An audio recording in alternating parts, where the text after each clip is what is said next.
Hello everyone, જુઓ આજે સવાર પડી ગઈ છે અને કાલે જેટલો તડકો હતો ને એના કરતાં વધારે આજે ઠંડક છે. એકદમ મસ્ત. અત્યારે સવારના વાગ્યા છે 8. હું નાહી ધોઈ લીધું છે અને બહુ જ મસ્ત તડકો મતલબ આમ ઠંડી છે. કાલે રાતે જ એટલું મસ્ત ઠંડક થઈ ગઈ હતી ને, વરસાદ પણ આવ્યો હતો થોડોક, પણ કાલે 43 ડિગ્રી સુધી તાપમાન ગયું હતું આખા મેલબર્નમાં. બહુ જ અત્યારે એકદમ મસ્ત છે. એકદમ જો પંખી કાલે છે ને આખા અહીંયા ક્યાંય પંખી જ નહોતા દેખાતા બિચારા, બિલકુલ અવાજ નહોતો આવતો ને અત્યારે તો એટલા મસ્ત મસ્ત પંખીઓ બોલે છે ને, મસ્ત વાતાવરણ છે ને, જો તો મસ્ત વાતાવરણ છે. બ્લેક થઈ ગયું છે, વરસાદ આવવાનો છે. એટલે મેં કપડાં પણ મારા અંદર દોરી પેલું સ્ટેન્ડ છે કપડાં સૂકવવાનું, તો એમાં સુકાવ્યા છે. તો જો એવું બધું ઝાયલા રાખે મસ્ત. આજે એટલું મસ્ત ફીલ થાય છે ને, કાલે એટલો 2-3 દિવસથી એટલી ગરમી હતી, કાલે બધાથી વધારે હાઈએસ્ટ હતી. જો એવું બધું હાઈલા રાખે છે. તો હમણાં જો ભગવાનની પૂજા કરશું ને પછી નાસ્તા પાણી કરશું. તો બન્યા રહેજો બ્લોગમાં મારી સાથે એન્ડ સુધી. અને હજી સુધી જો ચેનલને સબસ્ક્રાઈબ ન કરી હોય તો ચેનલને સબસ્ક્રાઈબ કરી લેજો. જો અમારા બાજુના ઘરમાં છે ને આ મીંદડું છે ને, ઓલું ઘર દેખાય ને એ મીંદડાનું ઘર છે. એટલું મસ્ત આ મીંદડું છે ને, અમારા અહીંયા આંગળે જ પાછળ જ બેઠું હોય. બહુ જ મસ્ત છે. જો કેવું મસ્ત જોવે છે ને, એનું ઓલું જે બ્લુ દેખાય ને એનું ઘર છે. બોલો, જો ઓલું આ બીજું પણ એક મીંદડું છે બ્લેક ને, કા 2 મીંદડા છે ને આ યલો વાળું છે ને, પીળા કલરનું હોય. તો એવું આપણે અહીંયા ઘરના આંગળે જ ફરતું હોય ને. ઓલું બ્લેક છે ને એ નથી આવતું ક્યારે. ઘર છે એના મસ્ત મસ્ત. જો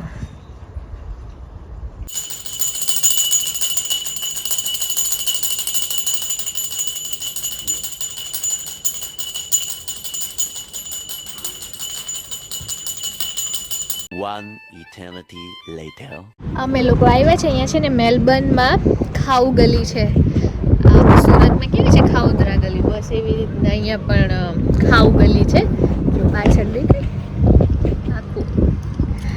લગભગ અમારા ઘરથી કલાકનો રસ્તો હતો, તો પણ હિંમત કરીને આવ્યા છે. અહીંયા સારું એવું ટ્રાફિક છે. અહીંયા ગુજરાતી ખાવાનું પણ મળે છે અને બધી જ ટાઈપનું ખાવાનું મળે છે અહીંયા. તો આવી ગયા છે. ચાલો જમવા. સારું એવું છે. બહુ આમ ખબર નહીં મોટું તો કેટલું છે, પણ અમે લોકોએ બહુ નામ સાંભળ્યું હતું. તો બસ આજે ખાવા આવ્યા છે. અહીંયા ગુજરાતી પણ ફૂડ સારું છે. આપણે તો તમને બતાવીશ, બન્યા રહેજો બ્લોગમાં.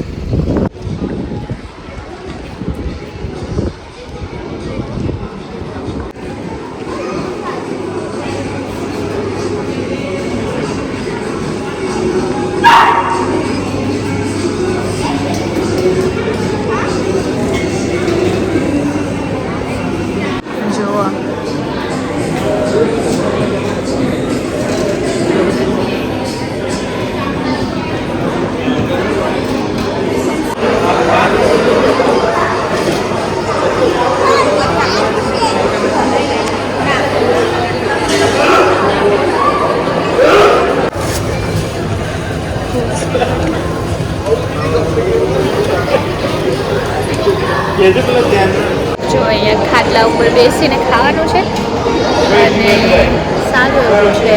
લોકો મોસ્ટલી ગુજરાતી જ છે, કારણ કે આખું આપણે ગુજરાતીઓનું જ છે મોસ્ટલી જોવા જઈએ. ઘણા બધા સ્ટોર છે ને, આ બધા જે અહીંયા ફૂડ સ્ટોર એ બી બધા ગુજરાતીઓના વધારે છે. આ તુલસી કાઠિયાવાડી છે, ગોપીનો ચટકો સારું છે. તો અમે લોકોએ કાઠિયાવાડી ખાવાનું ઓર્ડર કર્યું છે.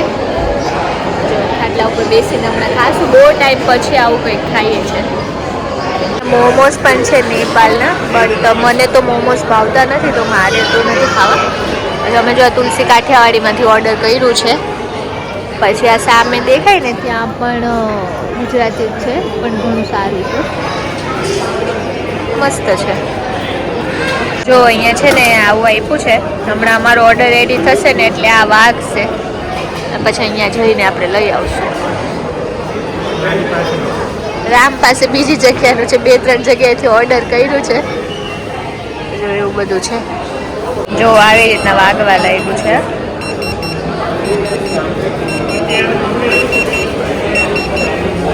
આ છે અમારું કાજુ ગાંઠિયાનું શાક, રોટલી, ડુંગળી મસાલા છાશ.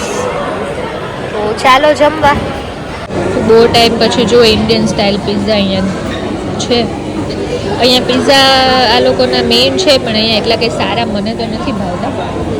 આમ ખાવાનું કેવું છે? ટેસ્ટી છે તો વાંધો નહીં.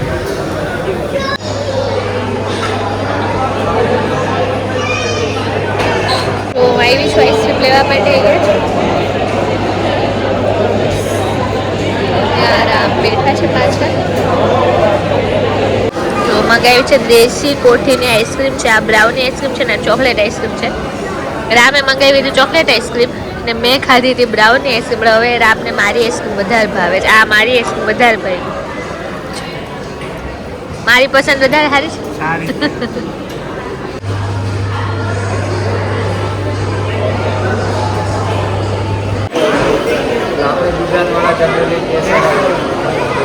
કેસર કેરી ને આલ્ફોન્સો કેરીનો રસ છે. ટ્રાય કરી લઈએ.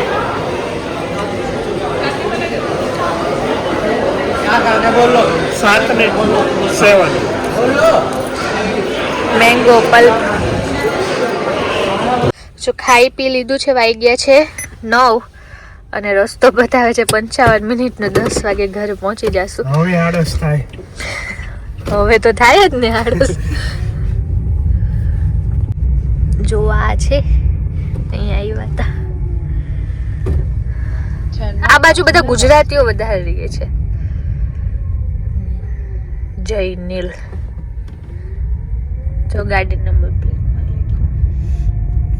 આવી રીતે અહીંયા છે નંબર પ્લેટમાં નામ બધા લખાવી શકીએ આપણે લખાવવું હોય ને તો. જો અત્યારે વાગ્યા છે 9:30 છતાં પણ હજી દિવસ જ છે. આમ હજી સુધી સૂર્ય આથયમો નથી એટલો. થોડોક દિવસ લાગે છે. આપણે ત્યાં 6 વાગે જેવું એટમોસ્ફિયર હોય ને એવું અહીંયા 9:30 વાગે છે. તો જો અમે આવી ગયા છે ઘરે અને જસ્ટ પહોંચ્યા છે. મસ્ત ટ્રીપ રહી. મજા આવી. ખાવાનું બહુ સારું હતું તો મજા આવી ગઈ. હવે કેટલા દિવસથી જાઉં તો બહુ બધા અમે લોકોએ રીલ્સ જોયા હતા અને બહુ બધું જોયું હતું કે ભાઈ મેલબર્નમાં ખાવું ગલીમાં સારું મળે. તો જો એટલા માટે ગયા હતા અને સારો એક્સપિરિયન્સ રહ્યો. તો આ વિડીયોનું અહીંયા જ પૂરો કરું છું. તો તમને વિડીયો કેવો લાગ્યો જરૂરથી કમેન્ટમાં જણાવજો અને આગળના વિડીયો જોવા માટે મારી ચેનલને જરૂરથી સબસ્ક્રાઈબ કરજો. Thank you. Bye bye. Good night. જય શ્રી કૃષ્ણ.